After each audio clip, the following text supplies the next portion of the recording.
गंगा, गंगा नदी, जिसे हमारे हिंदू धर्म में, हमारे भारत में माँ बोला गया है, जो हमारे पाप धोती है। लेकिन कभी आपने सोचा है कि वो पाप जाते कहाँ हैं? आज गंगा नदी में एक बहुत ही दर्दनाक मंजर देखने को मिल रहा है। गंगा नदी के किनारे बहुत सी लाशों का ढेर मिल रहा है। वो लाशें हैं किसकी? आखिर कौन है ये लोग? और क्या ये लाशें कोरोना मरीजों की हैं जिनकी मौत कोरोना वायरस की वजह से हो गई है? ये प्रश्न आज पूरे देश में चर्चा का विषय बन चुका है।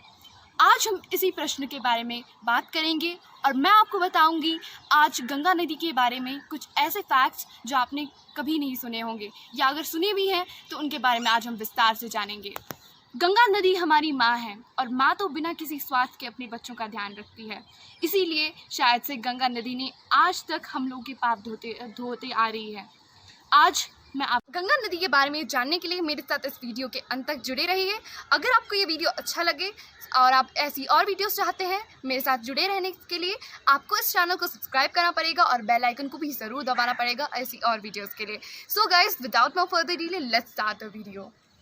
नदी करोड़ों लोगों के लिए जीवन देने हैं हिंदुस्तान और बांग्लादेश में। गंगा नदी में 140 से भी ज़्यादा मछलियों की प्रजाति मौजूद है। गंगा नदी 90 से भी ज़्यादा अलग अलग जानवरों को जीवन देती है। गंगा नदी काशी, द्वारका और इलाहाबाद जैसे बड़े बड़े शहरों को जीवन देती है। कि गंगा जी जो है वह हमारी आस्था से जुड़ी हुई हैं। लेकिन आज गंगा नदी की स्थिति क्या है? आज गंगा नदी विश्व की 5वीं सबसे प्रदूषित नदी बन चुकी है। जो है वो राजा भगीरथ के नाम पर पड़ा है।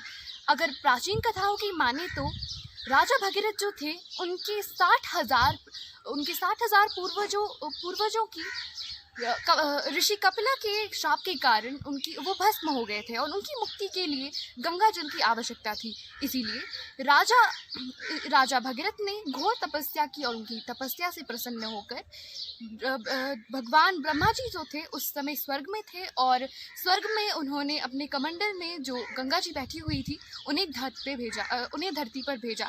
यानी जो गंगा नदी का पानी है वो दूसरी नदियों की तुलना में 25% उसकी जो ऑक्सीजन की मात्रा है, यानी कि 25% इसकी जो ऑक्सीजन का मात्रा है वो ज़्यादा है। इसी से आप अंदाज़ा लगा सकते हैं हमारी गंगा नदी हमारे लिए कितनी ज़्यादा ज़रूरी है।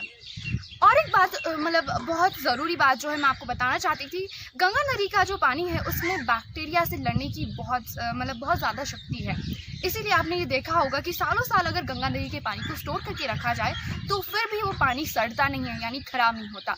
आज इसी बात का कुछ लोग फ़ायदा उठाकर, जिन लोगों को दिमाग नहीं है, वो फ़ायदा उठाकर इस बात को गंगा नदी में लाशें बहा रहे हैं। 2525 किलोमीटर लंबी है, जो हिमालय पर्वतों से लेकर बे ऑफ बंगाल समुद्र और बांग्लादेश में ख़त्म होती है। मेला भी गंगा नदी के किनारे ही होता है और इसमें 7 से 10 करोड़ लोग सिर्फ और सिर्फ नहाने आते हैं। इनके 5 जो तीर्थ स्थल हैं वो भी गंगा नदी के किनारे ही हैं। गंगा नदी विश्व की 34वीं सबसे लंबी नदी है। ये नदी हिमालय की गंगोत्री ग्लेशियर से शुरू होती है। गंगोत्री ग्लेशियर समुद्र से 3890 मीटर ऊंचाई पर है। इसका मतलब है 12,800 फीट ऊंची है ये गंगोत्री ग्लेशियर। अभी लगभग भारत की जितनी भी आबादी है, कुल आबादी में से 40% लोग, यानी कि 40% पीपल गंगा नदी का पानी पीते हैं। और अगर इन आंकड़ों को आप संख्या में गिने तो 50 करोड़ से भी ज़्यादा बैठेगी। किनारे 40 करोड़ लोग रहते हैं, जो किसी भी नदी के किनारे लोगों को रहने का रिकॉर्ड है। फंड का कहना है कि गंगा विश्व का सबसे अधिक संकटग्रस्त नदियों में से एक है। हर साल जो प्रदूषण है वो बढ़ रहा है। इसका मतलब है कि पहले से प्रदूषित ये गंगा नदी अब लाशों का ढेर संभाल नहीं सकती है। ये नदी 16 मीटर 52 फीट गहरी है और सबसे ज़्यादा गहराई इसकी 30 फीट है। ये विश्व की 3rd सबसे बड़ी नदी है डिस्चार्ज के मामले में, यानी कि हर सेकेंड इसके पानी का जो बहाव है उसके हिसाब से ये 3rd नंबर पर है पूरे विश्व में। 1st नंबर पर है अमेज़न रिवर जो साउथ अमेरिका में मौजूद है और 2nd नंबर पर है कॉन्गो रिवर जो अफ्रीका में मौजूद है।